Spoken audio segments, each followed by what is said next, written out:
ia mengiringi. Demi siang hari bila menampakkan dirinya, demi malam apabila ia menutupi.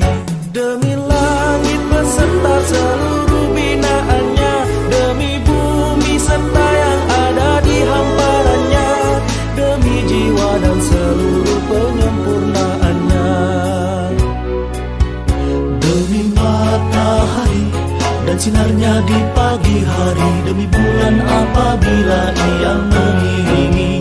Demi siang hari bila menampakkan dirinya, demi malam apabila ia menutupi. Demi langit beserta seluruh binaannya, demi bumi serta yang ada di hamparannya, demi jiwa dan seluruh penyempurnaannya. Allah Subhanallah, Allah Subhanallah, Allah Subhanallah, Allah Subhanallah.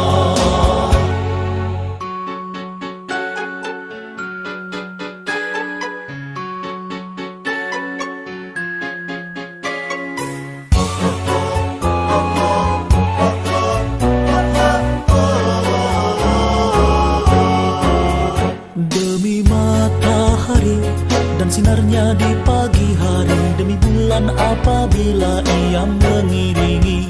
Demi siang hari bila menampakkan dirinya, demi malam apabila ia menutupi. Demi langit beserta seluruh binaannya, demi bumi serta yang ada di hamparannya, demi jiwa dan seluruh penyempurnaannya.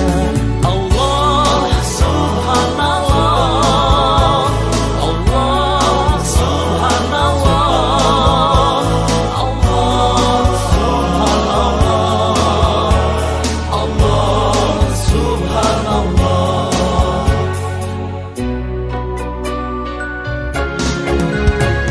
Allah mengilhamkan sumpah kefasikan dan ketakwaan. Beruntung bagi yang mensucikannya, merugi bagi yang mengotorinya. Allah mengilhamkan sumpah kefasikan dan ketakwaan. Beruntung bagi yang mensucikannya, merugi bagi yang mengotorinya. Subhanallah.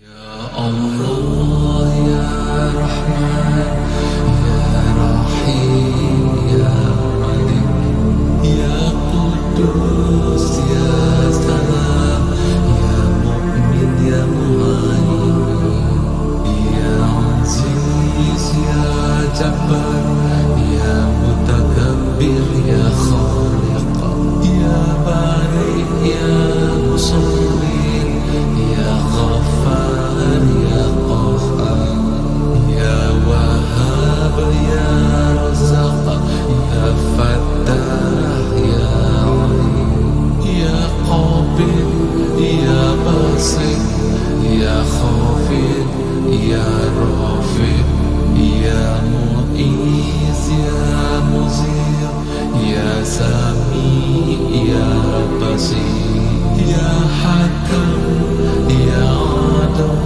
Ya Latif, Ya Khabir, Ya Halim, Ya Azim, Ya Ghafur, Ya Shakur, Ya Ali, Ya Kabir, Ya Hafiz, Ya Muqim, Ya Hasib, Ya Jalil, Ya Karim, Ya Raqib, Ya Mujib, Ya Wasif, Ya Hakim, Ya Wadud, Ya Majid, Ya Ba'id, Ya Syahid, Ya Haq, Ya Wakil, Ya قوي يا متين يا ولي يا حميد يا محصي يا مبدئ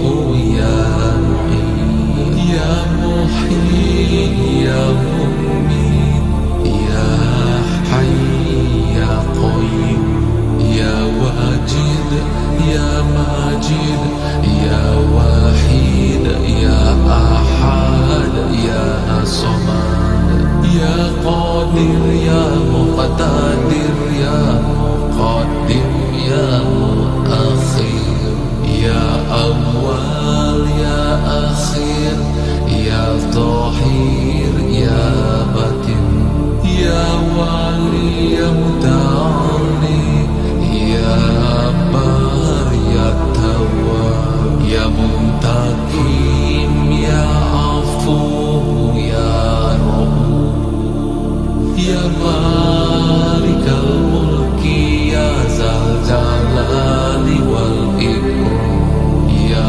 مقسط يا جامع يا غني يا مغني يا مانع يا ضار يا نافع يا نور يا هادي يا بديع يا باقي يا ولي يا رشيد يا صبور يا الله يا الله.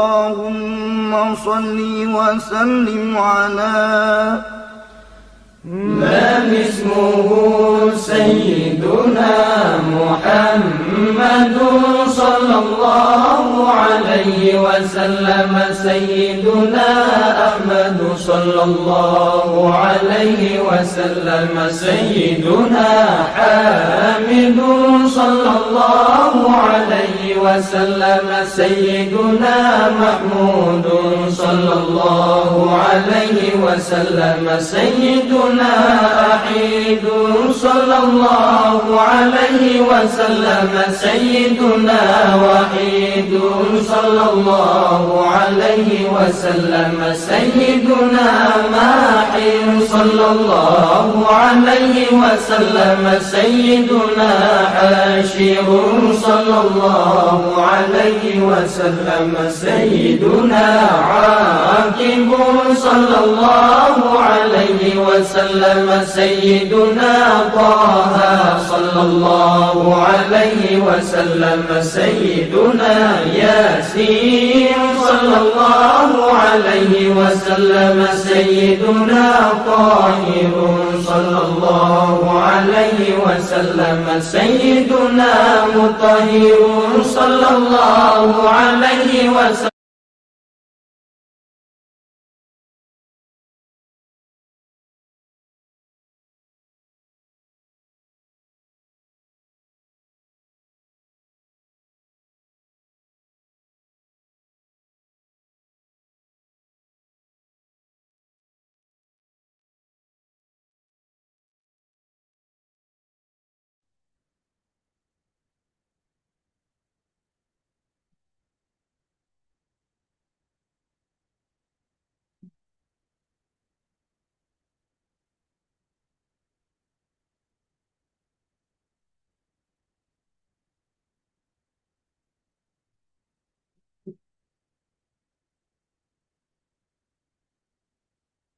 Oh, dah siap?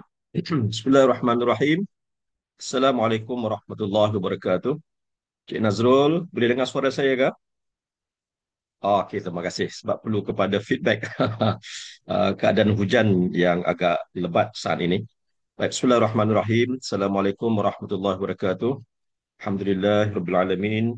Wassalatu wassalamu ala asyrafil anbiya wal mursalin. Sayyidina Maulana Muhammad wa ala alihi wa sahbihi ajma'in. Subhanaka la ilma lana illa ma 'allamtana innaka antal alimul hakim. La haula wala quwata illa billahil aliyyil azim. Alhamdulillah. Terima kasih tuan-tuan yang dikasihi sekalian. Sama kita pada pagi ini bersama dalam satu program yang sangat istimewa, yang sangat dekat dengan kita semua, yang setiap minggu dan setiap pagi sebenarnya bersama kita. Hari Senin pagi bersama dengan saya, program yang kita sebagai apa? MBC, ESQ Morning Booster. Jadi kita nak booster insyaAllah. Oh, Cik Rosli juga sedang driving. Apa khabar Cik Rosli? Right. Terima kasih kepada teman-teman yang sudi on kameranya. Jadi bila ada teman yang on the camera ni, seronok kita. Tidaklah berbicara di depan skrin saja, tapi nampak seperti biasa ditemani Kak Zarah. Hari ni Kak Zarah baju biru. Wah, ceria terus. Baju biru. Warna kegemaran Kak Zarah baju biru ni. Cantik. Matching very well. Baik, Bismillahirrahmanirrahim. Sekali lagi, mari kita mulakan sesi kita pada pagi ini dengan surah Al-Fatihah. Kita minta Allah SWT buka pintu barakahnya, pintu rezekinya, pintu keberkatannya, pintu ilmunya, pintu kefahamannya. Al-Fatihah. Auzubillahiminasyaitonirrajim. Bismillahirrahmanirrahim. Alhamdulillahirrabbilalamin. Ar-Rahmanirrahim. Maliki yaumiddin. إياك نعبد وإياك نستعين اهدنا الصراط المستقيم صراط الذين أنعمت عليهم غير المغضوب عليهم ولا الضالين آمين. Alhamdulillah. Jadi pada pagi ni kita ada dalam 40 lebih. Jadi biasanya bila dah jalan tu dah mula namanya meningkat ya. Jadi insya-Allah sama-sama kita din nasihat. Agama itu adalah saling nasihat menasihati. Jadi kita akan sama-sama insya-Allah explore pada pagi ni agaknya apa yang telah disiapkan. Baik, let me share the slide dulu. Kak Zarah boleh nampak slide-nya? Right. So, tadi sempat breakfast ubi kayu. Ubi kayu dengan sambal tumis. Hujan. Dah 4 hari hujan di Kelantan ini. Di Kota Baru tak berhenti. Berterusan hujannya. Jadi biasalah bila musim tengkujuh, musim hujan akan ada makanan-makanan tertentu. Terutamanya putu halba. Putu halba ni ubi kayu yang dijadikan apa tu powder form, kemudian letak dalam acuannya dan di steam. Steam. Steam ubi kayu. Jadi itu antara makanan seasonal. Sebab apa? Sebab bila musim tengkujuh, ubi dia tak dibenarkan, tak mau ditenggelamkan air. Maka mereka akan boleh cabut ubi kayu tadi tu untuk dijual. So bila musim tengkujuh je, bulan 11, bulan 12, ramai jual ubi kat tepi-tepi jalan. Murah ya. Itulah makanan uji kita ya. Baik, 3 Jamadil awal, Jamadil akhir bersama dengan 24 November 2025. Baik, kita teruskan. Teman-teman sekalian, mari kita mulakan dengan state management kita. Sebentar nafas. Senyum. Dan seketika kita ucapkan Alhamdulillahirabbil alamin. Bagaimana diri kita ini dalam keadaan yang fizikalnya sempurna, Masya Allah. Right? Jari-jarinya boleh bergerak terus. Jadi good exercise ni. Sambil-sambil driving, Kak Zarah sambil duduk depan tu gerak-gerakkan jarinya. It's a micro punya ni. Jadi bila jari-jarinya digerak-gerakkan, it activates the blood circulation. It's very good. So don't just keep quiet, tapi ada pergerakannya. Right, one more time, inhale. Senyum dan seketika kita lihat kepada akal kita yang sempurna, Masya Allah. Kita dah dalam keadaan yang sempurna akalnya. Dan saat ini Allah Ta'ala kurniakan kita keadaan memorinya yang intact, Masya Allah, rasionalnya.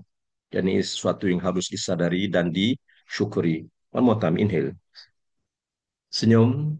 Dan kita saat ini insya Allah emosinya yang stable, yang stabil. Emosi kita, positif energi kita. Dan seterusnya, one more time, inhale.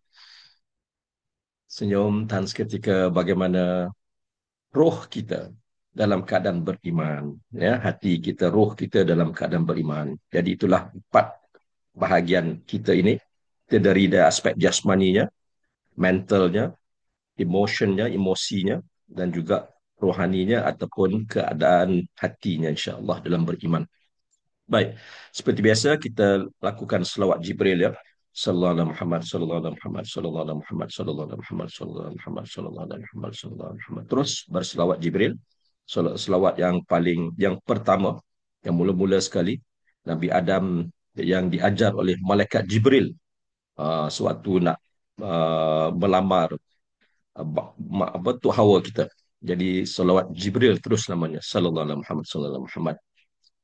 Dan doa bangun dari tidur, yang diajarkan baginda kepada Sayyidina Jabir. Alhamdulillahilladzi radda ilayya nafsi ba'da mautiha wa lam yumitha fi manamiha. Alhamdulillahilladzi yumsikus samaa an taqa'a 'alal ardi illa biiznih. Innallaha bin-nasi lara'ufur rahim. Alhamdulillahilladzi yuhyil mauta wa huwa 'ala kulli syai'in qadir. Baik, itu doanya. 2 saat saya on kipas kejap. 2 saat.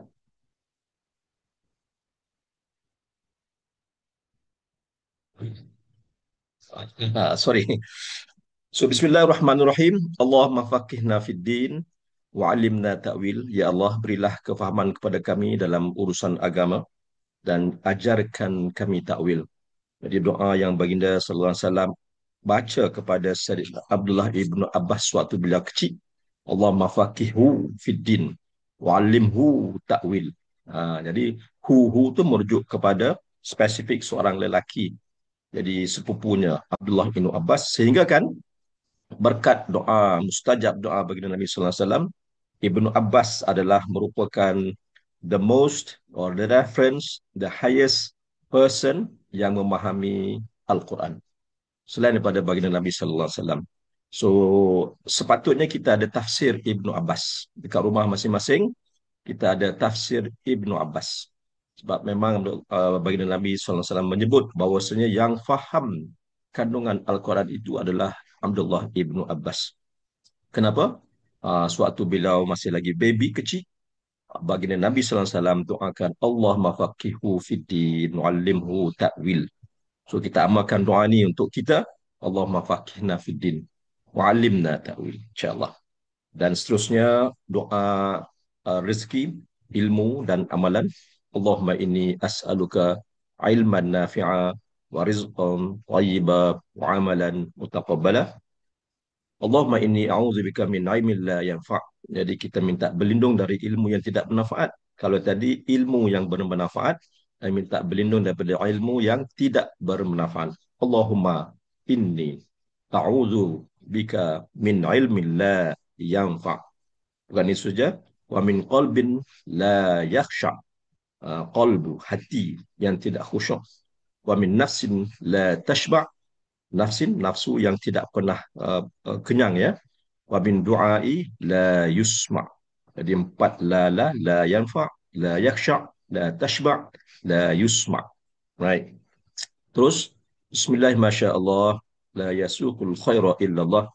Bismillah masyaallah la yasrifu su'a illallah. Bismillah masyaallah ma kana min ni'matin faminallah. Bismillah masyaallah la haula wala quwata illa billah. Another round. Bismillah masyaallah la yasuqul khaira illallah. Bismillah masyaallah la yasrifu su'a illallah. Bismillah masyaallah ma kana min ni'matin faminallah. Bismillah masyaallah la haula wala quwata illa billahil aliyyil azim. Baik, itu dia. Dan yang ketiganya, bismillah masyaallah la yasuqul khaira illallah. Bismillah masyaallah la yasrifu su'a illallah. Bismillah masyaallah ma kana min ni'matin faminallah. Bismillah masyaallah la haula wala quwata illa billah. Dan kita nak Allah Ta'ala tunjuk kita kebenaran. Allahumma arinal haqqa haqqa warzuqna ittiba'ah wa arinal batila batilan warzuqna ijtinabah. Di mudah-mudahan kita di bawah perlindungan, bimbingan, rahmat ya Allah SWT. Mari sama-sama kita teruskan ambisi kita pada pagi ini. Sebagai permulaan pada minggu ini, iaitu bermulanya Jamadil Akhir. Bulan Jamadil Akhir. Di hari ini 3 Jamadil Akhir, bulan yang baru. InsyaAllah sama-sama kita lalaginya. Baik. Bismillahirrahmanirrahim. Minggu lepas dan minggu sebelumnya, satu ayat Quran yang mudah-mudahan kita sama-sama pegang, sama-sama anchor. Wa in ta'uddu ni'matallahi la tuhsuha. Dan jika wa in ta'uddu, menghitung nikmat Allah, nikmat Allah, la tuhsuha, la tidak. Tidaklah kamu akan dapat menghitungnya satu persatu. Innallaha laghafurur rahim. Itu sifatnya Allah. Sesungguhnya Allah Ghafur Rahim. Baik. Dan bila sebut pasal nikmat, ulama mentafsirkan, memberi penjelasan ada 2 jenis nikmat. Nikmat III, nikmat III. Apa dia, Cik Nazrul? Anak-anak mungkin ingat. Kak Zarah, nikmat apa Kak Zarah? Nikmatul Patut ijat dan Imjad. Ya, subhanallah. Bagus semuanya. Nikmatul ijad, nikmatul imdad. Kita biar lekat Imdad. ni. Masa. Ah, ijad, imdad. Dan imdad. Ijad, imdad. Ya, ijad, imdad. Jadi saya bagi cara pergerakan tangan. Ijad, imdad. Ijad tu dengan wujud kita ini. Imdad ni perjalanan kita seterusnya. Imdad. Jadi pagi ni kita dalam keadaan sihat. Termasuk dalam keadaan nikmatul imdad. Pagi ni kita berpakaian dengan sempurna. Inilah nikmatul imdad.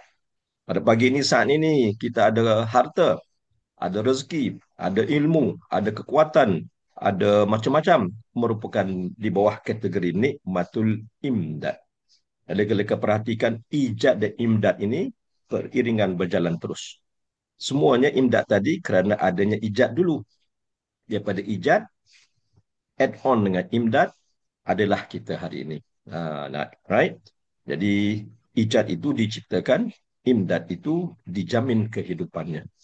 Jadi inilah yang dibawa oleh para tasawuf, ahli tasawuf saat mereka melihat bagaimana seseorang orang itu yang sangat kejarkan kepada harta sedangkan persediaan untuk akhiratnya diperlekehkan. Maka keluarlah ayatnya, sesuatu yang telah dijamin itu kau kejari, padahal ia telah dijamin. Tetapi sesuatu yang belum pasti, yang seharusnya kau kejar itu, ditinggalkan. Maka itulah suatu kebodohan katanya. Right? Sebab apa? Sebab mereka faham rezeki itu telah siap dalam nikmatul imdad. Jadi kalau kita tak ada ilmu, itulah yang berlaku. Tapi kita ni duduk dalam keadaan yang dipanggil apa? Ahli sunnah wal jamaah. Ada dua, Qadariyah dan juga apa tu Jabariyah. Qadariyahnya di luar, Jabariyahnya di dalam. Usaha tetap berlaku berjalan berterusan. Tapi dalam masa yang sama, pengharapan ataupun keyakinan itu makin mantap insya-Allah. Itulah pegangan ahli sunnah wal jamaah, di luarnya Qadariyah, di dalamnya Jabariyah. Jadi kita akan kupas lebih dalam kalau nak faham yang itu. Now, minggu lepas kita bicara mengenai hal ini. Betul tak, Cik Nazrul? Jadi mengenai solat sunat hari raya. So ada tiga wajahnya. Wajah yang model complete yang kita tahu, perfect one, yang terbaik adalah kumpul satu tempat ramai-ramai, adanya khutbah Jumaat, adanya apa tu takbir, adanya takbir. Itu the perfect model ataupun highest quality ataupun satu yang terbaiklah yang sepatutnya. Ataupun yang satu lagi, the simplest one, dilakukan sendirian di rumah, tak perlu kepada 7 takbir itu, tak perlu kepada khutbah. Just like ordinary solat sunat yang kita biasa lakukan, seperti solat sunat rawatib, itulah yang 2 rakaat itu.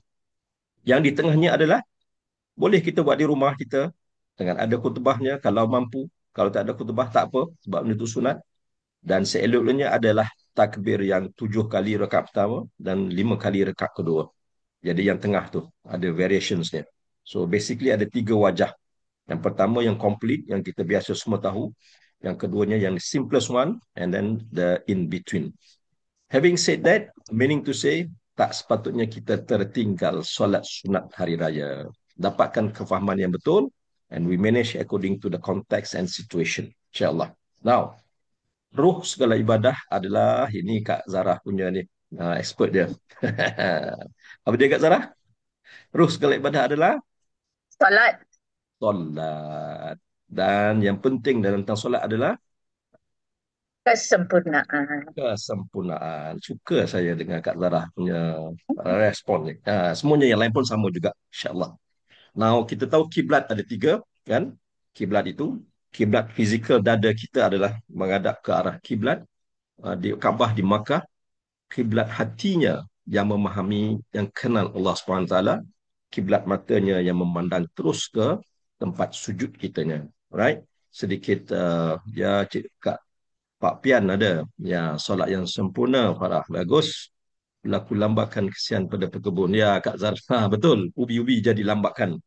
So, takrif solat sekali lagi, nak kecap balik adalah merupakan doa. Simplest one. Tapi doa yang macam mana? Doa yang seluruh anggota kita. Orang yang solat itu, orang yang berdoa kepada Allah dengan seluruh anggota badannya.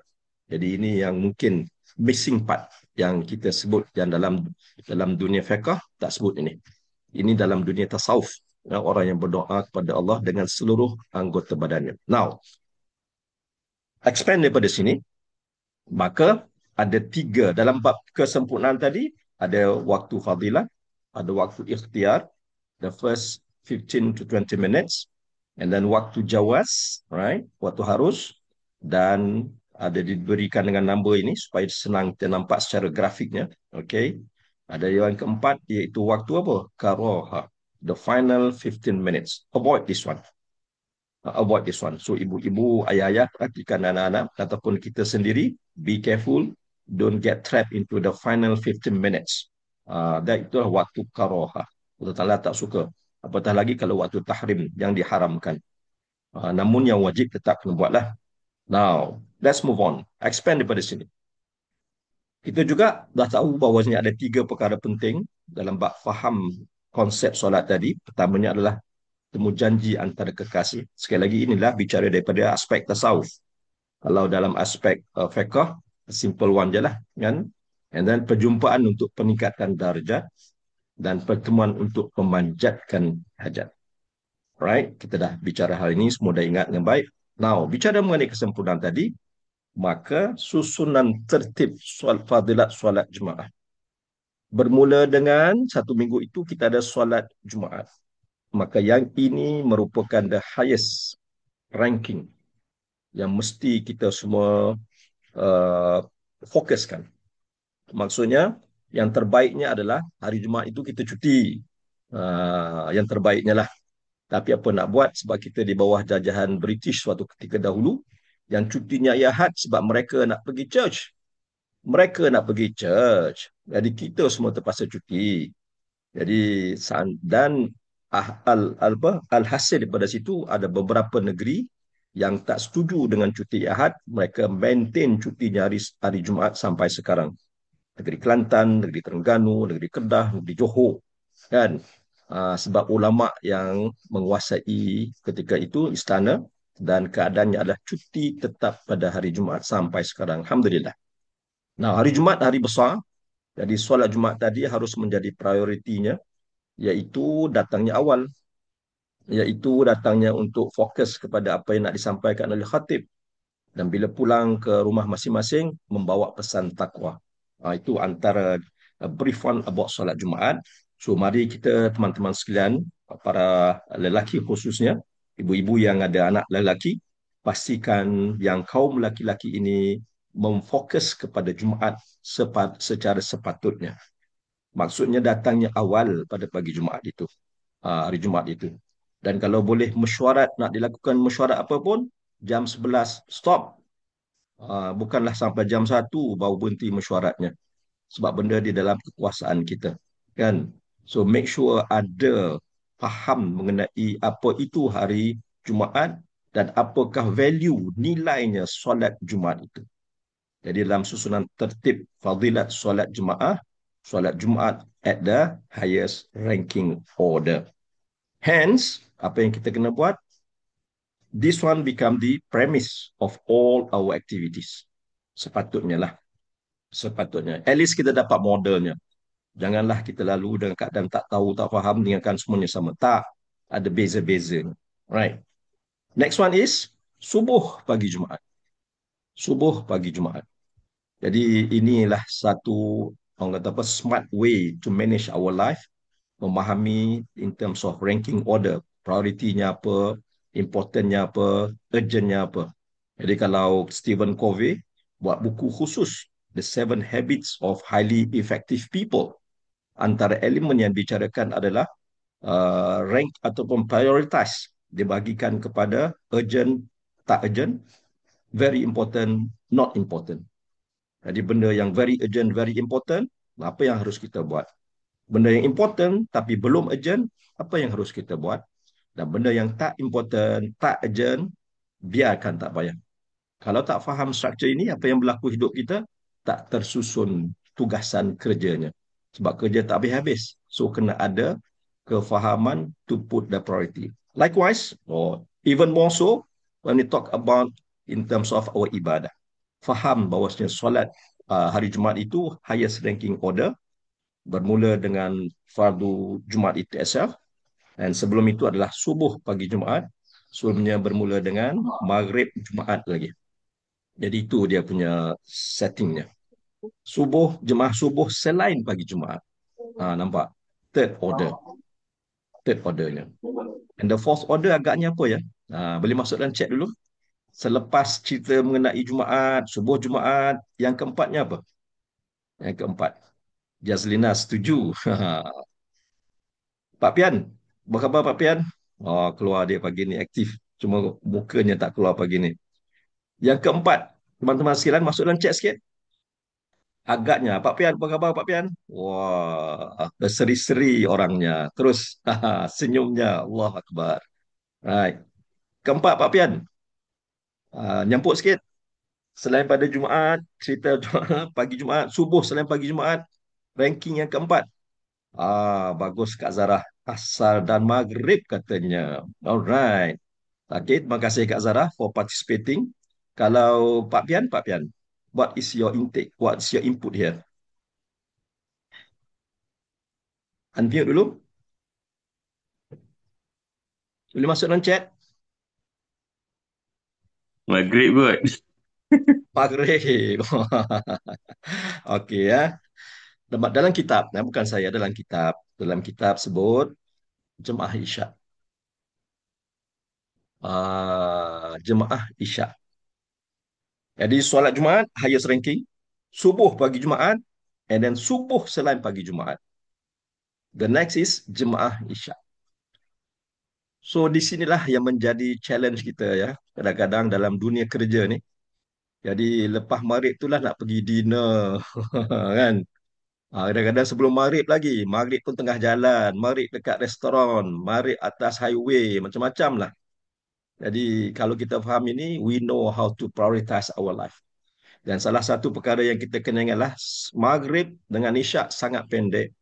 The best is try to be in the masjid between maghrib dengan isyak.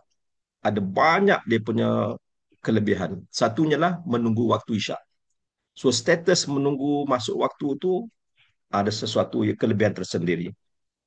Yang kedua, waktu kita dalam masjid daripada maghrib sampai isyak, iktikaf. Dan kebiasaannya dia isi program. Menghadiri majlis ilmu, satu. Yang kedua, iktikaf dalam masjid. Yang ketiga, menunggu waktu. Jadi menunggu waktu tu adalah kategori umat Nabi Muhammad yang put in highest order in terms of activity life dia. In terms of waktu solat. Menunggu solat. Itu kategori special tu. Jadi bila kita duduk dalam masjid, maghrib dengan isyak itu pendek je, sekejap je. Sangat-sangat produktif that time, that moment. Try not to let it go as much as possible. Right. Lepas isyak, apa yang kelima? Have a guess? Balon je, tak apa. Semua sama, yang lain pun sama. Masuk dalam chat. Selepas subuh, ranking. What's next ranking? Subuh, waktu isyak. Agaknya apa? Ha. Kak Zarah dah jawab tu. Terima kasih Kak Zarah. Jemaah asar. Again, this is the moment yang kita sibuk dengan kerja kita. Betul kan? Kalau mesyuarat, kan, start mesyuarat lepas Zuhur tu, pukul 2, pukul 3, dia nak rapat isyak. Apa asar? Asar mula nak compromise. Tak apalah, asal kalian lah. Kita selesaikan meeting kita dulu. Nanti kita berhenti pukul 5. Baru kita solat asar. Kadang-kadang berlaku kan? Saya lah pernah lalu macam tu. Cik Nazrul macam mana? Dunia Petronas. Dunia korporat. Ya. Jemaah asar ni satu challenge. And that's the reason why it is there. Jadi bila kita faham bahawasanya solat jemaah itu penting dalam hidupku, maka kita plan hidup kita. Waktu kita travel, apa semua, ini ranking ordernya. Dan yang keenamnya, jemaah Zuhur. Zuhur yang senang pula sebab semua rehat untuk lunch. Tapi ranking dia dekat nombor 6. Dan, Pak Piat, Maghrib, nombor 7. Sebab waktu inilah semua dah ada rumah, semua dah mandi. Kan? dah siap sedia. But as far as ranking priority, it is at the lowest. Jadi kalaulah selama ni hidup kita solat Jumaat hanya maghrib saja, ya contohnya biasanya solat Jumaat ni maghrib sebab apa balik kerja, balik sekolah, lepas main apa semua dekat rumah. Yang inilah satu-satunya yang kita kekal buat solat Jumaat. Cuba yang lain pula lagi. Move up. Asarnya, Aisyaknya. Of course Jumaat everybody is there lah. Jadi in terms of nak improve Jumaat tu kita datangnya awal. Bukan dah azan apa semualah baginya priority. So itu keadaannya. So ibu-ibu, ayah-ayah pastikan information ini, ilmu ini kita sebar-sebarkan di kalangan sahabat-sahabat, di kalangan anak-anak kita, ahli keluarga kita dan kita lakukan ini sebagai aktiviti ataupun make it a policy in our company ataupun organisasi kita. Contoh bila kita meeting apa, bila sampai je waktu asar, right, let's asar together first then continue our meetings. Right? Then kalau Jumaat, yeah, of course kita akan run business and all everything. Tapi make sure we stop early, 11.30 ke, kan? Before 12, dah prepare untuk nak pergi Jumaat, contohnya.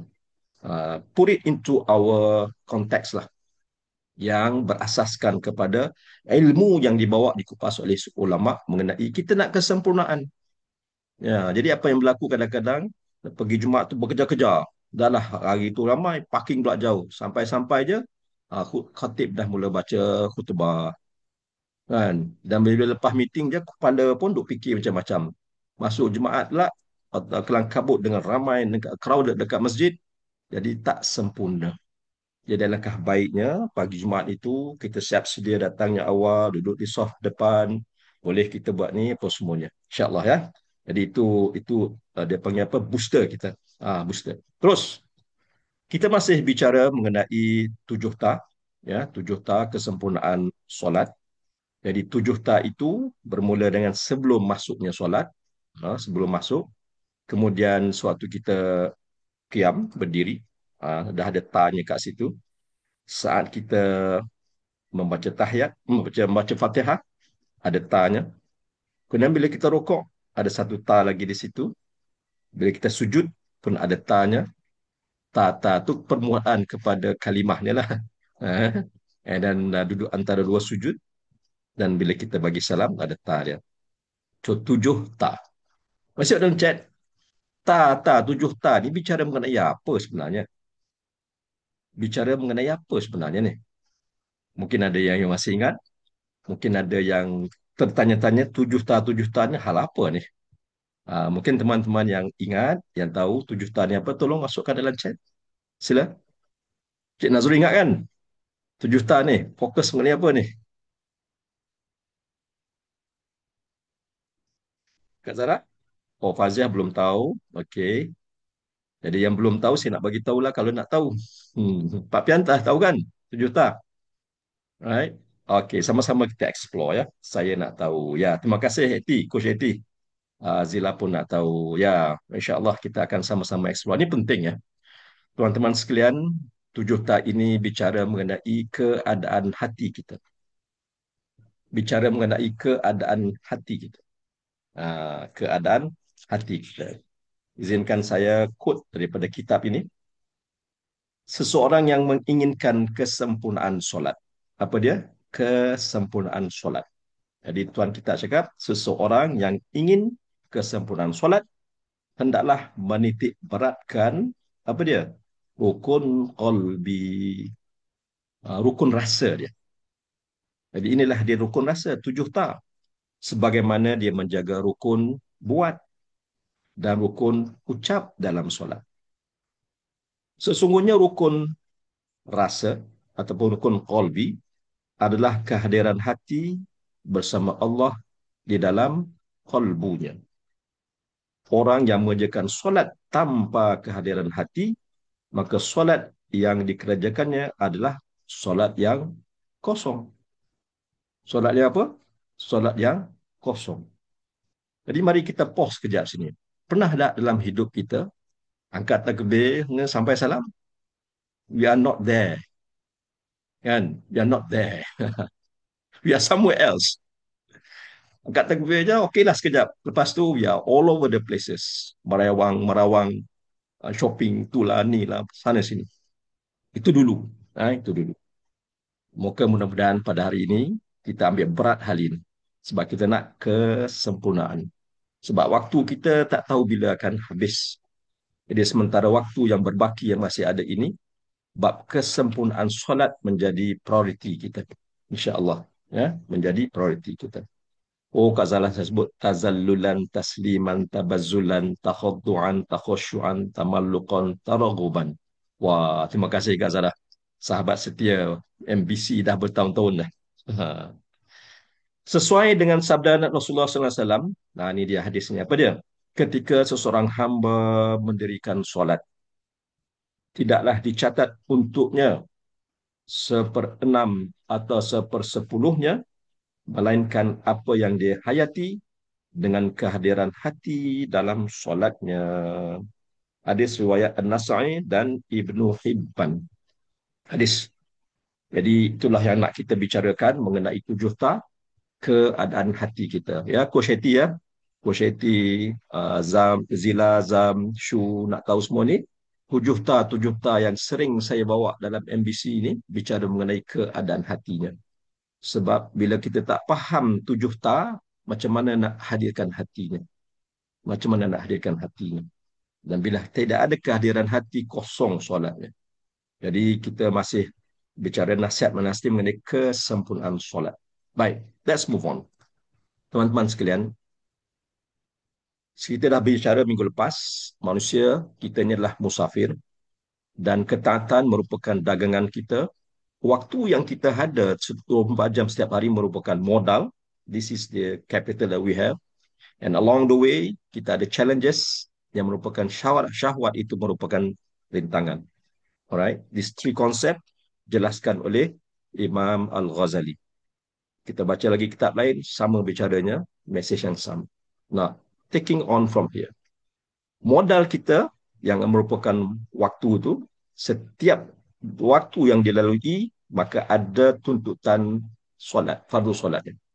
Jadi solat fardu, 17 rakaat, kali dengan 7 seminggu, maksudnya modal kita adalah 119.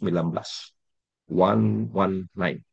Jadi siapa nak beli motor baru ke, nak beli kereta baru, why not cari nombor 119 to reflect modal yang kita ada. Pak Pian, Pak Pian nak beli kereta apa? Kereta baru, nombornya 119. Kenapa ni?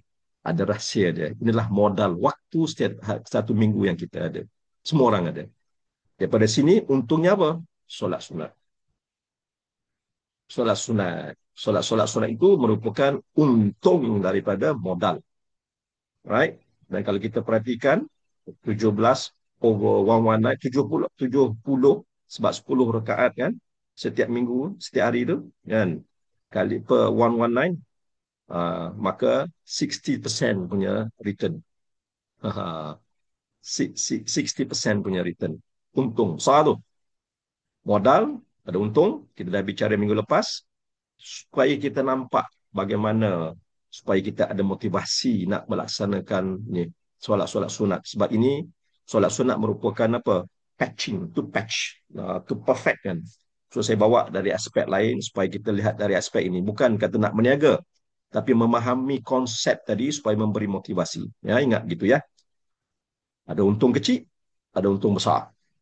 Alright? Ni variation dia.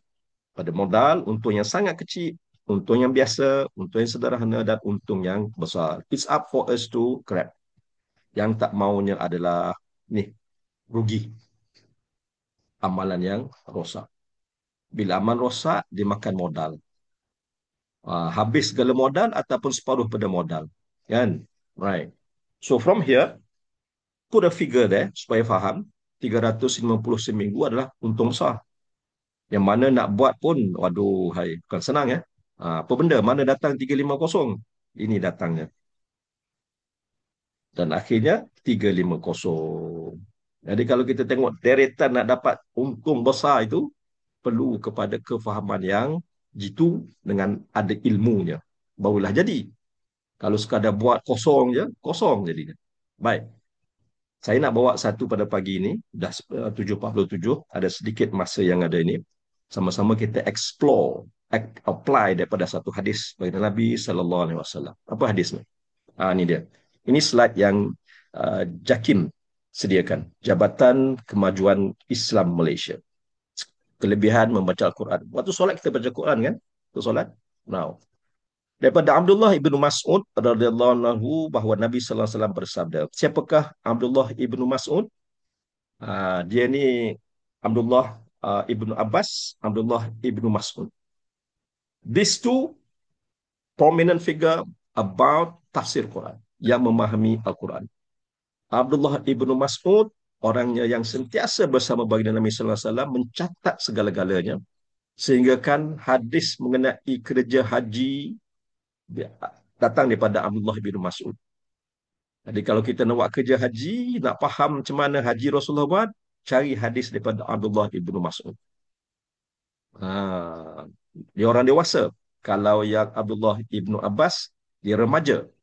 Jadi dua ini komplement, dua ini menjadi reference kita yang sangat rapat, yang mencatat segala-galanya. So it's a very powerful hadis. Weightage-nya very high.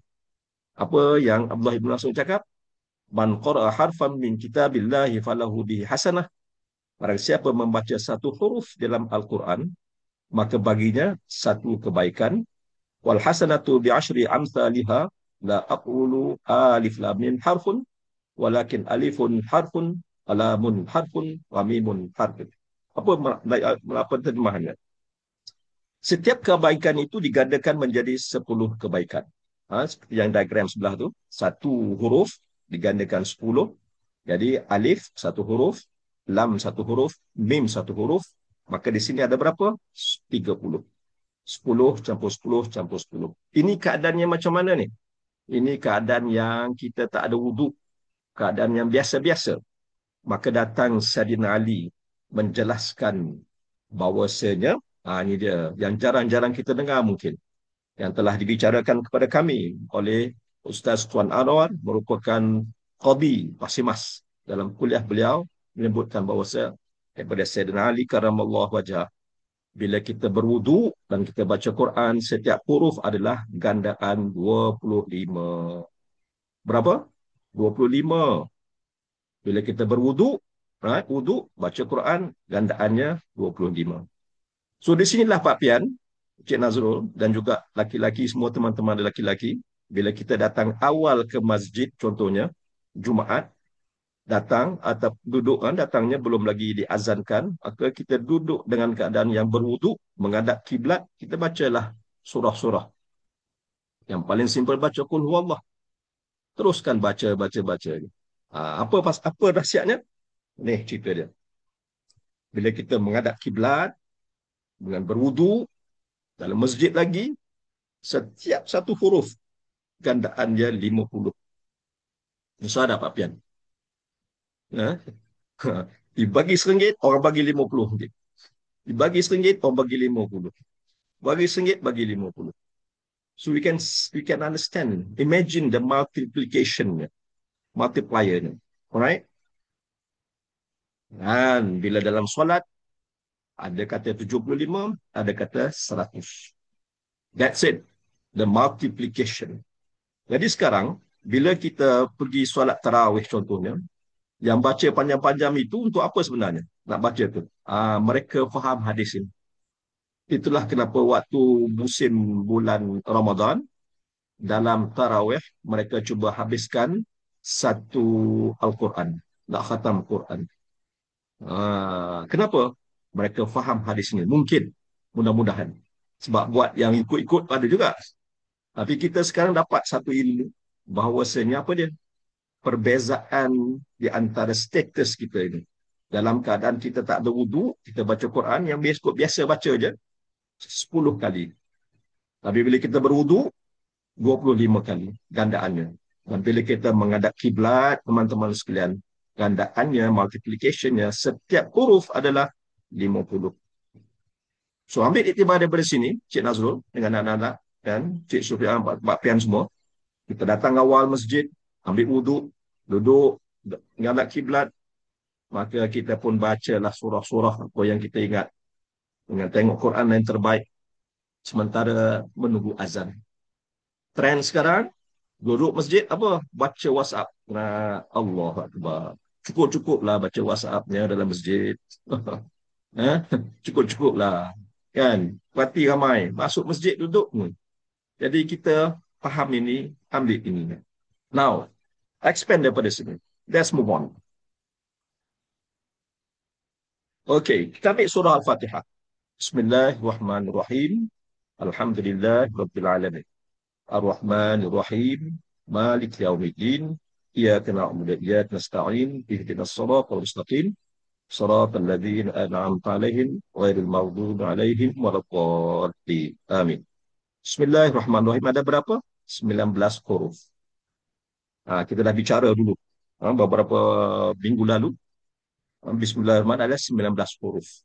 Jadi kita dalam keadaan tak ada wuduk, contohnya Bismillahirrahmanirrahim, Bismillahirrahmanirrahim.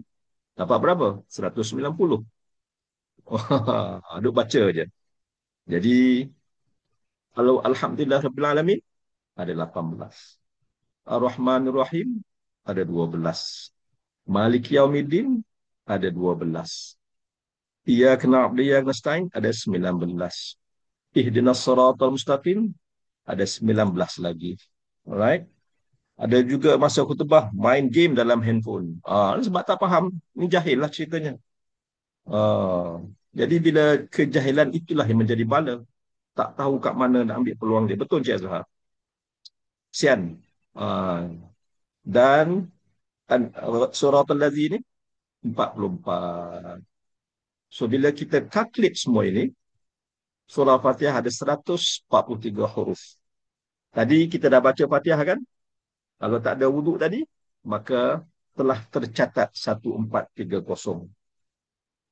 Kalau kita ada wuduk, 35,000. Beza tak? Banyak beza tak, Pak Pian? Jadi, kita nak masuk majlis yang akan baca surah Al-Fatihah, maka kita duduk dalam keadaan berwuduk, sama-sama baca dalam majlis tadi. Orang yang tak ada wuduk, dia dapat 1430, tapi kita yang ada wuduk, baca Fatihah yang sama dapat 35,000. Siapa yang cerdik, siapa yang bijak? Syu nak jadi yang mana saja? Jadi kita kena cerdik. Inilah yang dia katakan, amal-amal kena ada ilmu. Betul tak? Bayangkan, sekali, 2 kali, 10 kali, berganda-ganda tinggalnya, jauh ke belakangnya. Alright? Cerdik adalah orang berilmu. Betul. Jauh beza. Bagus. Tapi nak beramal perlu ada ilmu. Betul. Nak jadi yang berwuduk dan menghadap kiblat. Right? Itu Al-Fatihah. Right? Kalau duduk dalam masjid, tak ada baca surah lain. Baca surah Fatihah saja. Sementara menunggu masuk waktu. Sekali baca, 71,500. Dan baca Qul Huwallahu, baca Fatihah, baca Qul Huwallahu, baca Fatihah, baca Fatihah. Itu dia. Nampak dah? Ilmu. Apply daripada hadis. Bukan dengar kosong je. Right? Kalau dalam solat, setiap kali kita baca Fatihah dengan sempurna, 100,000 weh. 100,000. Rakaat pertama, baca Fatihah saja. Rakaat kedua. So, every time kita solat sunat, ini. Solat fardu, of course lah. Jadi inilah. Dia panggil apa? Lubuk pahala sebenarnya. Solat itu lubuk pahala. Lubuk pahala. Right?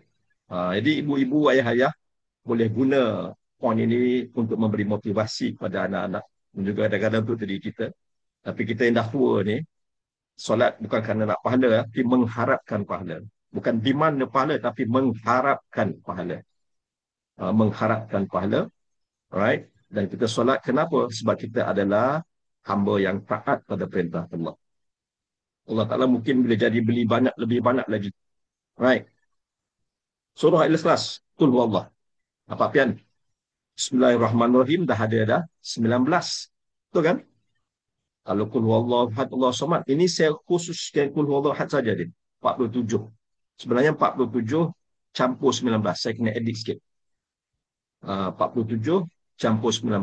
Kalau kita baca Qul Huwallah saja, 47 huruf. So, sekali baca dengan tak ada wuduk, 470. Bila kita dalam keadaan berwuduk, 1175. 4 kali dengan 25. Kalau kita menghadap kiblat, ini dia. Kalau kita dalam solat, 3,000. Right? Jadi, apa yang dapat? What do you get from this sharing? The analytical manner, way of doing this. Mudah-mudahan memberi apa booster, booster untuk dia mengerjakan ibadah, mengharapkan pahala, bukan demand, tapi mengharapkan. Beza tu, beza. Demanding and I am pleading. Mengharapkan, harap. Kalau Al-Kafirun, sekali lagi, bismillah saya tak masukkan, cuma just kuliah Al-Kafirun saja, 74. Jadi lebih smart dalam beribadah. Ya, smart. Setiap kebaikan amalan diberikan ganjaran, betul Syu. Ya, right. And then kalau berwuduk 18, menghadap kiblat dan solat 5,000.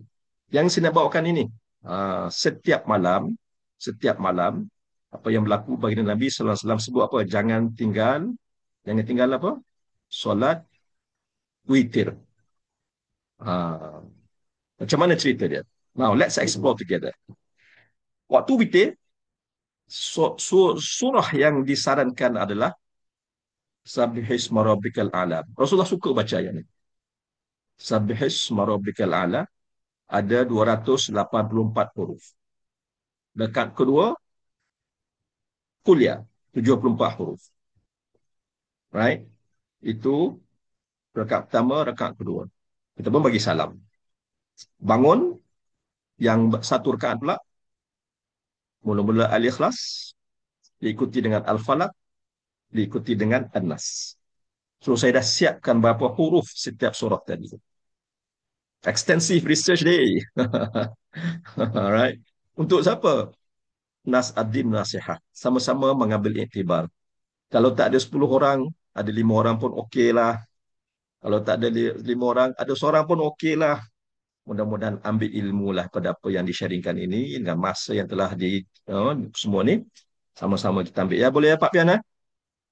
Sebarkan kepada orang lain juga. Apa berlaku ni totalnya ni? Cuba klik tengok. Ni dia. 553 huruf. Dan bila kita baca ni, kita baca dalam solat. Bila baca dalam solat, berapa gandaannya? Tu dia. Every night when we do this is about 60,000 or 41,000 easily. Berapa lama masa? 7 minit, 10 minit. Right? So sekali lagi, ia merupakan lubuk pahala. Tu yang kenapa alim ulama, orang-orang ni semuanya tak ada kerja lain. Solat saja. Kerja dia. Lubuk pahala. Jadi itulah dia tuan-tuan puan. Ambisi kita pada pagi ini. Mudah-mudahan memberi satu booster kepada kita semua. Dan ilmu ini yang kita ambil daripada mana? Al-Quran dan Al-Hadith. Right? Tadi saya mulakan dengan slide yang Jakim buatkan. Dan dikupas lagi, dikemaskan lagi, dibuat analisanya. Dan semua ini tak lain, tak bukan kenapa? Kerana baginda Nabi SAW yang telah bawa kepada kita. Jadi mari sama-sama kita tutup ambisi kita pada pagi ini dengan menikmati nasyid yang selawat Bushrah. Silakan Azhar, Cik Azhar kalau ada. Tak ada, tak nampak dia punya ni. Ada tak Cik Azhar? Belum Cik Azhar? Oh, Cik Azhar tak ada sebab mungkin apa-apa berlaku. Tak apalah. Untuk itu, sekian dulu pagi besok dengan Coach Faizi dan sama-sama kita sebar-sebarkan sesuatu yang bermanfaat ini. Mudah-mudahan menjadi booster kepada semua insya-Allah. Terima kasih Coach. Assalamualaikum semua. Waalaikumsalam. Sama kita tutup dengan surah Al-Asr. Bismillahirrahmanirrahim. Al-Asr innal insana lafi khusr illa alladziina aamanu wa 'amilus shalihaat wa tawassaw bil haqq wa tawassaw bis sabr. Oh, Pak Pian kata apa? Rajin-rajin ambil wuduk, lepas tu rajin-rajin baca bismillah dalam pekerjaan. Cantik. Bijak Pak Pian. Macam ni lah. Sekian dulu. Assalamualaikum warahmatullahi wabarakatuh.